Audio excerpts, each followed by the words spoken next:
A lo largo de la historia reciente de Asia, han ocurrido crímenes que no solo conmocionaron a la opinión pública, sino que también dejaron al descubierto fallas profundas en los sistemas legales, sociales y políticos de sus países. Algunos de estos casos fueron ampliamente conocidos en su momento. Otros permanecieron durante años envueltos en silencio, censura o indiferencia. En este video vamos a recorrer 5 crímenes reales ocurridos en Japón y China que por distintas razones dejaron una marca permanente en la historia de sus sociedades.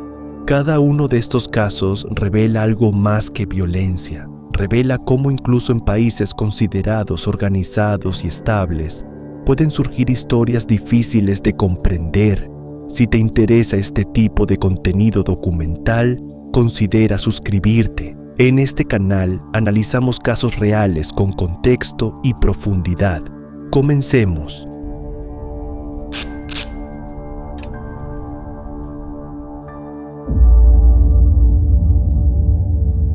La mañana del 20 de marzo de 1995 comenzó como cualquier otra en Tokio.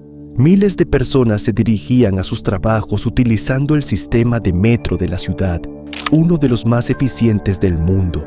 En medio de esa rutina cotidiana, 5 hombres subieron a distintos trenes llevando bolsas envueltas en papel periódico. Nadie sospechaba que dentro de esas bolsas había una de las sustancias más peligrosas desarrolladas por el ser humano.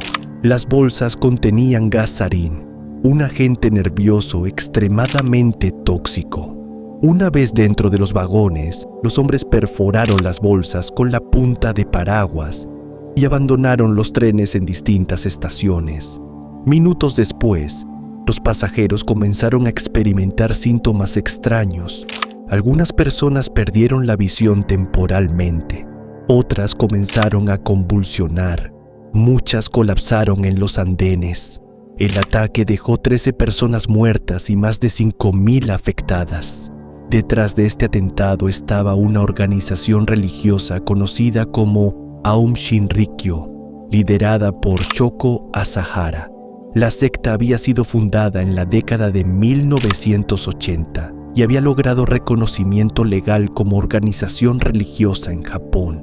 Con el tiempo atrajo a cientos de seguidores, incluidos jóvenes altamente educados. Muchos de ellos abandonaron carreras prometedoras para dedicarse por completo al grupo. Durante años, la organización acumuló dinero, propiedades y recursos.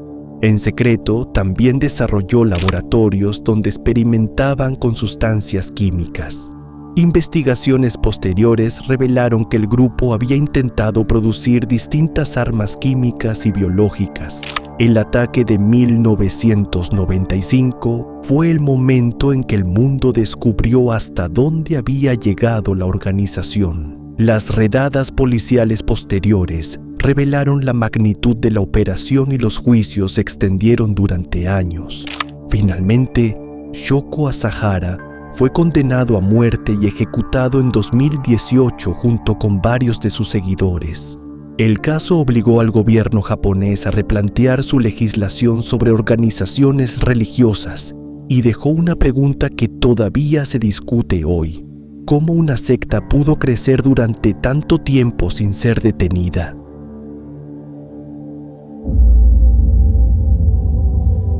En 1981, un estudiante japonés llamado Issei Sagawa vivía en París mientras estudiaba literatura comparada. Allí conoció a René Herbelt, una estudiante holandesa. Un día la invitó a su apartamento con la excusa de estudiar poesía. Dentro del apartamento, Sagawa la asesinó.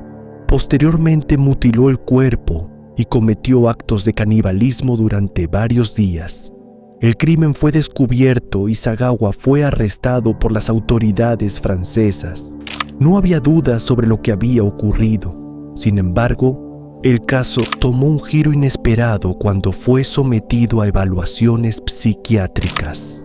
Los médicos determinaron que no estaba mentalmente capacitado para enfrentar un juicio penal. En lugar de ser condenado, fue internado en una institución psiquiátrica. Tiempo después fue deportado a Japón y allí ocurrió algo que sorprendió incluso a muchos especialistas en derecho. Debido a vacíos legales y a problemas en la transferencia del expediente judicial desde Francia, el sistema japonés no pudo procesarlo nuevamente por el mismo crimen. El resultado fue que Issei Sagawa quedó en libertad. Durante décadas concedió entrevistas, escribió libros e incluso apareció en televisión. Nunca cumplió una condena formal por el asesinato. El caso se convirtió en uno de los ejemplos más extraños y perturbadores de cómo las diferencias entre sistemas judiciales pueden generar situaciones donde la justicia simplemente no ocurre.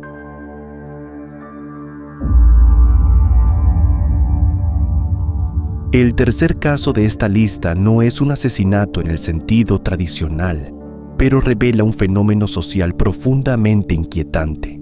En Japón existe un término llamado kodokushi, que significa literalmente muerte en soledad. Se utiliza para describir situaciones en las que una persona muere sola en su hogar y su cuerpo no es descubierto hasta mucho tiempo después. Este fenómeno comenzó a llamar la atención en la década de 1980 y se ha vuelto cada vez más frecuente con el paso de los años. Japón tiene una de las poblaciones más envejecidas del mundo. Muchas personas mayores viven completamente solas, sin contacto frecuente con familiares o vecinos.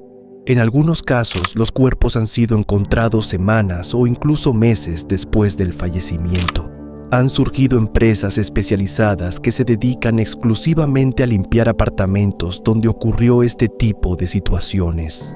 Aunque no se trata de un crimen directo, el fenómeno ha generado un intenso debate sobre el aislamiento social, la presión laboral y la ruptura de vínculos comunitarios.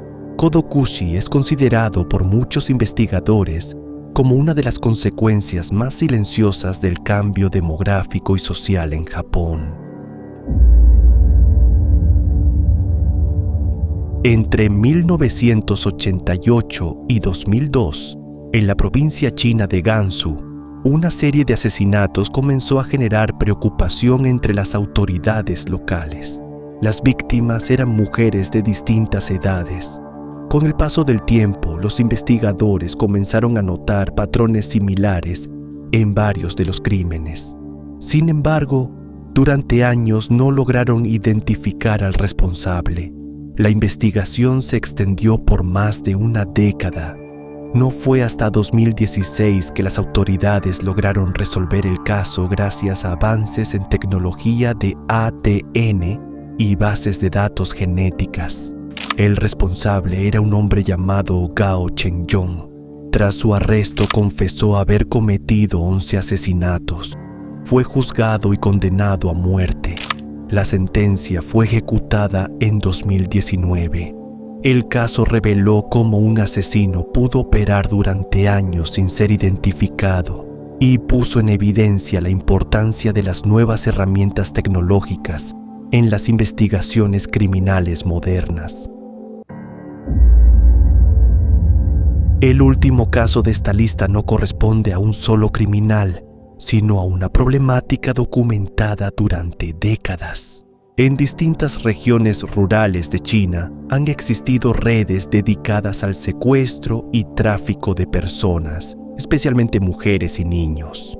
En algunos casos, las víctimas eran vendidas a familias que buscaban esposas para hombres en zonas donde la proporción entre hombres y mujeres estaba profundamente desequilibrada. Otras víctimas eran obligadas a trabajar o permanecían confinadas durante años. Las autoridades han realizado numerosas operaciones para desmantelar estas redes y rescatar víctimas. Sin embargo, se trata de un fenómeno complejo vinculado a factores económicos, demográficos y sociales. Aunque muchos casos han sido resueltos, el tráfico humano sigue siendo una preocupación en algunas regiones. Este problema demuestra que algunos de los crímenes más perturbadores no siempre tienen un solo responsable, sino que se desarrollan dentro de sistemas más amplios que permiten que ocurran. Cada uno de estos casos ocurrió realmente y dejó consecuencias profundas en las sociedades donde sucedieron.